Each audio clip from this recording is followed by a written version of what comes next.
Olá, aqui é o William Penteado do canal NutriSide. E hoje, como vocês puderam notar, eu estou diferente. É que está bastante frio aqui onde eu moro, então eu já aproveitei e coloquei duas toucas para manter bem quentinha a minha cabeça. Hoje eu irei comentar sobre a sepse, também conhecida por muitos como choque séptico. O choque séptico, na verdade, seria um estágio mais avançado da sepse, onde a pessoa tem uma reação por parte do corpo dela muito mais extrema. Eu irei comentar um pouco mais sobre. Agora, se repararem nessa imagem, vejo que ela demonstra o interior de um vaso sanguíneo. Nós temos as hemácias, as células do sangue, e reparem algumas características, umas curiosidades básicas. Elas não possuem núcleo, e são também as responsáveis por fazer a coleta do nosso oxigênio. Elas prendem o oxigênio e levam dos pulmões e levam para o restante dos corpos. E aqui em verde, representando uma infecção. Essa infecção pode ser causada por vírus, por bactérias, por fungos até mesmo. Mas afinal, o que é a sepse? Bem, basicamente, ela seria exatamente uma reação por parte do nosso corpo, só que de forma muito extrema. Geralmente, ela reage a uma infecção que vai gerar uma inflamação. É conhecida popularmente a sepse como envenenamento do sangue.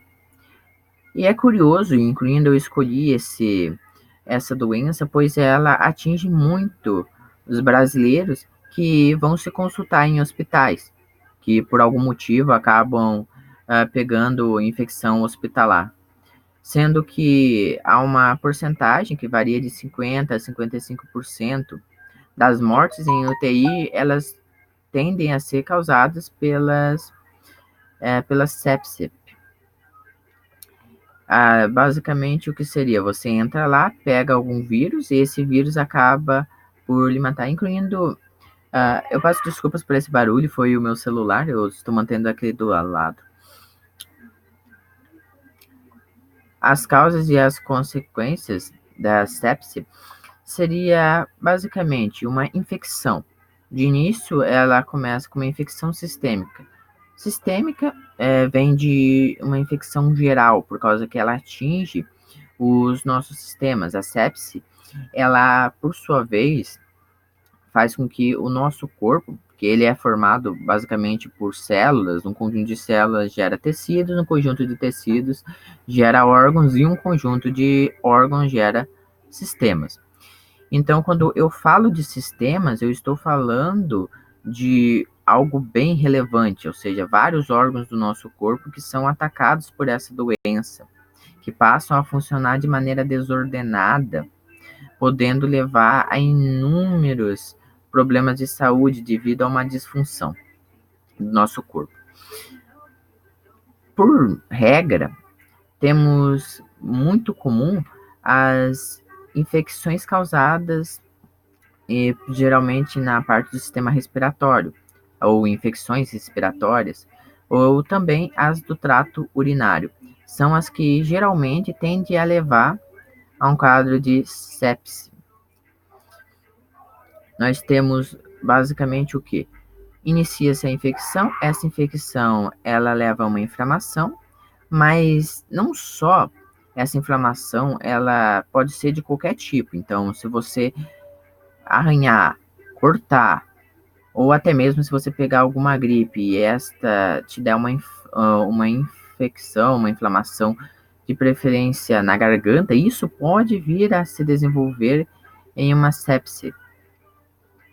Justamente pois qualquer tipo de inflamação pode gerar isso. Só que por uma questão de ser mais comum, geralmente são as respiratórias e urinárias que levam as pessoas a desenvolver isso. Agora, o que é mais importante, e eu acho que é interessante que vocês vejam, é a questão dos sintomas, pois quanto mais rápido a pessoa perceber que está com a doença, mais facilmente ela poderá tratar. E quanto mais cedo tratar, menores os danos ao corpo. Porque uma vez que a doença se instala, ela pode gerar sequelas em diferentes órgãos. É justamente por causa disso que uma pessoa que tem a doença vai passar a ter mais. É muito parecido com pessoas que têm o primeiro ataque cardíaco, porque o coração ele é danificado, partes do tecido do coração acabam por morrer, isso enfraquece aquele órgão. A sepse, ela faz a mesma coisa. Ela gera sequelas e essas sequelas vão fragilizando os órgãos do nosso corpo. E é interessante de vocês notarem que todos esses sintomas que eu falarei são muito parecidos, em alguns casos, com a de gripe ou até mesmo sintomas de resfriados comuns. Então é por isso que é difícil de uma pessoa comum perceber isso. Mas se ela estiver desconfiando, é muito importante que vá ao médico, pois ele vai fazer um exame mais detalhado. E uma vez que se perceba isso, serão feitos tratamentos mais apropriados. De início, queda de pressão. A queda de pressão leva a outros problemas, falta de oxigênio e de nutrientes ao corpo, já que estes chegam com mais dificuldade às diferentes periferias. Nós temos tontura, pois a queda de pressão tipicamente leva à tontura. Nós temos a falta de ar, até mesmo porque não basta apenas você respirar. Se esse ar não estiver chegando às diferentes partes do seu corpo, você ainda está morrendo sufocado ou tendo algum problema do gênero. Então, a falta de ar, o que leva a pessoa a ter uma respiração mais acelerada, ela busca com mais vontade respirar justamente por causa disso. Não, a mesma respiração dela já não faz um efeito tão grande no corpo para fornecer oxigênio. Nós temos também a parte da febre alta. Esta pode levar a pessoa a ter calafrios, tremores, a sudorose, que é basicamente você suar demais de uma forma estranha, porque geralmente a pessoa sente muito, muito frio sem estar frio, diferente de aqui e agora, eu estou realmente com frio. O frio, nesse caso, é mais psicológico. Se você tem febre, você acaba mesmo em situações onde há mais calor sentindo frio, é basicamente isso. Nós temos ataque cardíaco, aumento dos batimentos cardíacos, acelera o batimento cardíaco. Nós temos também dores musculares. Essas dores, elas são intensas.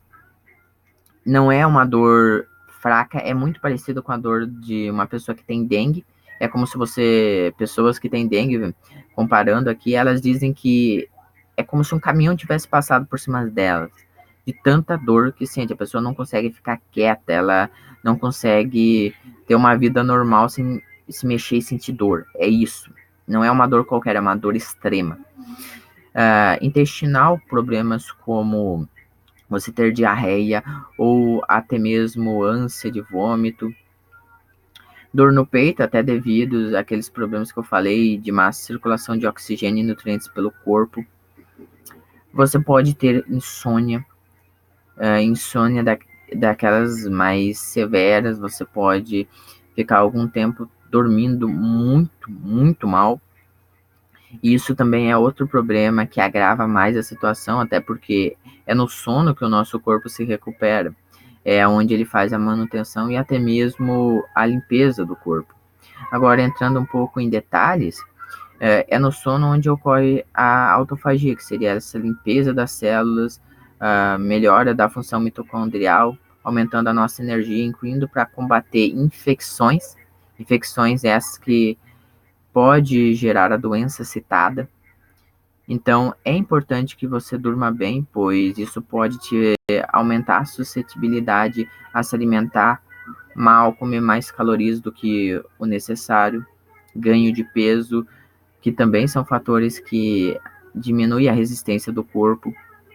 E quanto menor a resistência, maior a suscetibilidade a ataques por parte de vírus, de bactérias e de fungos.